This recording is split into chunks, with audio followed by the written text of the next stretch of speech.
One of these days, everything will go properly, and I won't have to worry about it too much. Okay.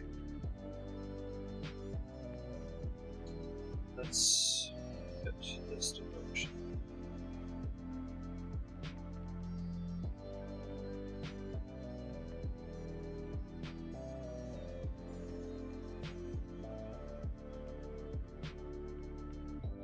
Alright. Start off with a word of prayer and we'll go. I feel like I gotta thank you for this day, and I thank you for all that you do. All that you're going to do, and I ask that you take this devotion and just allow it to speak to our hearts, speak to our minds, uplift us. Keep us safe in your presence. Continue to show us just who you are with your love. In Jesus' name. Alright, quick schedule for what's happening. Oh. We are going to do Bible study the 8th, devotion the 12th, Bible study the 15th, and after that we're going to take a break for the New Year's. And we will start back after, back in 2023 with a new set of stuff to do. So tonight, our devotion tonight, I think we've said about it before. Oh. I want us to talk a little bit about worries. Oh. You've heard me talk a little bit about that coming from Philippians, some of worry not, give it, going to God.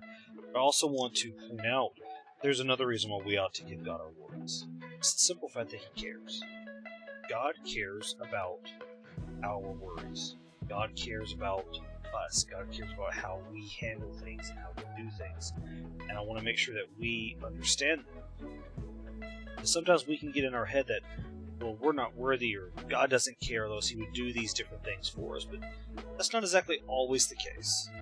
So I want to make sure that we understand that just a little. Oh, 1 Peter 5:7 reads this. Make sure I got this verse right.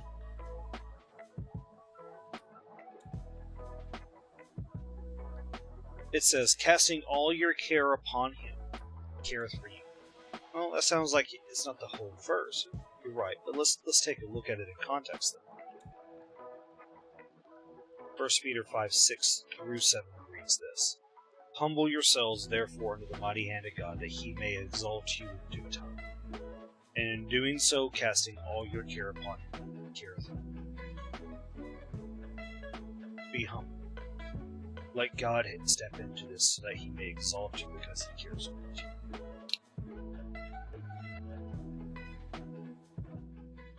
To let go doesn't mean that you stop caring for someone. It doesn't mean that you stop caring for them. It simply means that you can't do it. Such as your teacher who is trying to help you study for a test. They can help you study, but when it comes time for the test time, they have to let you do it on your own. It doesn't mean that your teacher doesn't care about you or that teacher wants you to fail. It simply means that you have to do it on your own. To let go isn't to cut something off, but it's to realize that you have stepped out of the control of the situation. To letting go to someone is not to enable them, but it's to allow them to learn from their consequences. To let go is to admit that you are releasing what power you may have over the situation, and accepting that the outcome is not in your hands, and from here on it's not going to be. To let go is not to try to change or blame somebody else, but to make the most of yourself. Letting go is not just to care, but to care about. It's not to fix, but to be supportive, not to be in the middle of arranging and planning all of these outcomes. It's simply to allow others to affect their own destinies. To be protective, it's not to be overprotective, but to permit them to interact with reality. It's not to deny, but to accept. Not to nag or to scold or to argue someone, but allow you to look out the shortcomings and start propping yourself up in the proper way that you need to. It's not to adjust everything to your desires and to your will.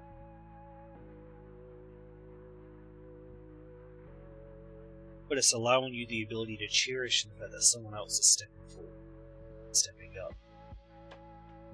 and allows you to take each day as it comes.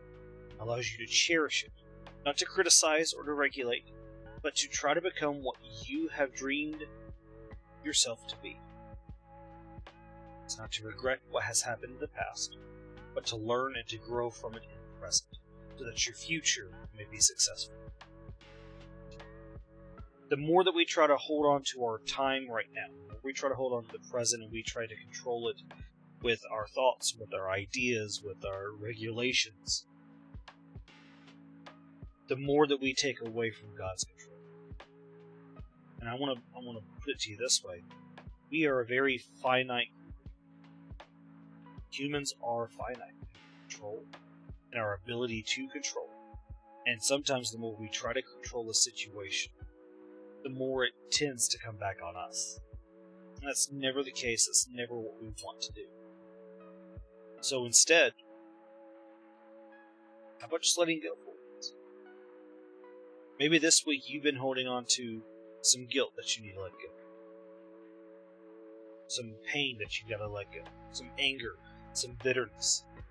And I know some of those things have been with you for such a very long time in your life that they seem sick in nature to you.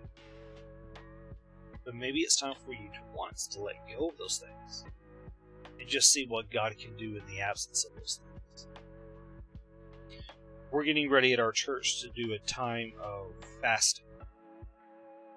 And not to overtly explain exactly what fasting is, but simply put is that we are taking things out of our life that we find comfortable, pleasurable, and convenient.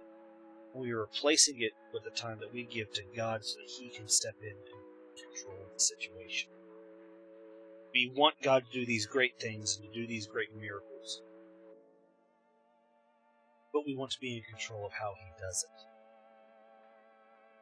To me, that's putting God on a chain and trying to hold on to Him as if He's a pet.